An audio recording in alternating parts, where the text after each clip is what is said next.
E vem cá, quem lembra aqui do famoso Plano Collor, ali no auge do governo Fernando Collor de Mello, nos idos dos anos 90, né? O plano que confiscou o dinheiro da população, completou 35 anos ontem, no dia 16 de março. E, realmente, muitas lembranças daquele momento histórico, né? E tudo que representou, uma onda de suicídios. Muita gente acaba dizendo que até talvez tenha sido um remédio amargo que acabou, enfim, gerando um caos social imenso, mas que foi talvez as bases para começar a conter a inflação e até, enfim, criar as bases ali para o Plano Real. Pessoal ali que, enfim, é um pouco ousada essa opinião, mas tem muita gente que pode argumentar isso. Engenheiro de obra pronta é fácil, mas o fato é que deu o que falar na época e realmente foi um baque absurdo na vida nacional. Você tem alguma lembrança? Você que é o mais... Os cabelos brancos não me deixam mentir.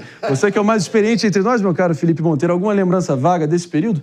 Não, eu tenho muita lembrança desse período, né? Eu tinha 10 anos de idade, né? Tenho 45 anos agora, não escondo a minha idade. E eu lembro do meu pai e minha avó, meu avô, eu morava com meus avós na sala, assim, vendo, né, a declaração pública do Collor e da ministra da Economia na época, né? E, poxa, todo mundo ficou alarmado, ficou preocupado. E os dias seguintes, as semanas seguintes foram ainda piores, né? Todo mundo preocupado, não tinha como pegar dinheiro. Então, realmente, foram tempos sombrios. E você, Mano Ferreira, era uma cosquinha na cueca do seu pai ainda, eu acho. Ou não, tinha 1 ano de idade.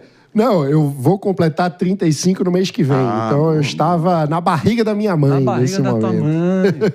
Não, mas é uma atitude, né? Você confiscar a poupança de todos os brasileiros é de um autoritarismo e de uma arrogância do Estado, né?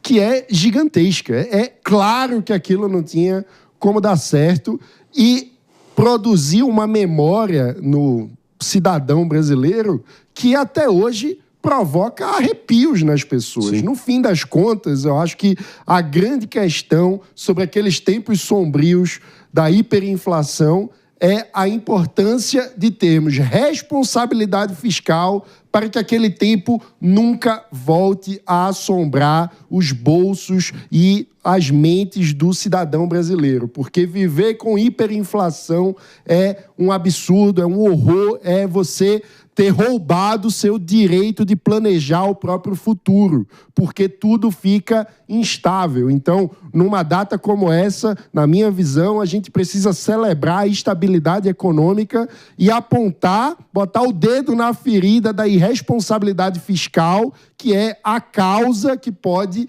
nos levar de volta para aqueles tempos sombrios. Tempos sombrios? Vocês lembram destes tempos sombrios, Henrique Kriegner? Minha gente, nesta efeméride tão marcante, tão sui generis, celebramos 35 anos de um sonho de uma noite de verão. Muitos me asseveraram que o Brasil padecia de um hiato abissal entre a opulência e a indigência de Dias Peixoto, enquanto uns poucos acumulavam fortunas, a ampla maioria jazia na insolvência. Pois bem, erradiquei esta clivagem socioeconômica com uma medida draconiana, promovendo uma claridade absoluta. Deixei todos desprovidos de pecúnia, Henrique Kriegner. E vós, em vez de exultar a minha ousadia, relegastes-me ao oblívio. E eu bradei, não me deixem só! Eu fui abandonado mais solitário que chinelo de saci lá em Alagoas.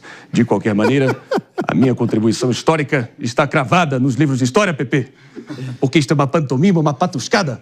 Posso chamar o comercial e esses hebdomadários precisam ser continuados aqui. Tá liberado? Gostou desta efeméride, minha cara Dias Peixoto? Gostei muito, parabéns. Parabéns. Muito boa. Inclusive, o presidente Fernando Collor, ele, enfim, depois que ele ficou todo saidinho nas redes sociais, ele até veio a público pela primeira vez, 30 anos depois, acho que foi 30 e poucos anos depois, dizer pela primeira vez que se arrependeu. Claro que perdeu o mandato, pagou com o mandato. Demorou para se arrepender, né? Demorou para se arrepender. Era candidato à reeleição pelo Senado em Alagoas, né? Acabou ficando em terceiro lugar, nem foi reeleito, né? Para um terceiro mandato, se não me engano. Mas, de qualquer maneira, André, Fernando Collor e seu vocabulário rocambolesco sempre aí se fazendo presente, minha gente. O impressionante é isso, que mesmo depois disso, depois desse caos, ele conseguiu se eleger várias vezes, de tão curta que é a memória do povo brasileiro em relação aos seus algozes. O cara que foi lá e confiscou a poupança conseguiu se reeleger ao Senado Federal várias vezes. É verdade. E assim continuar sendo,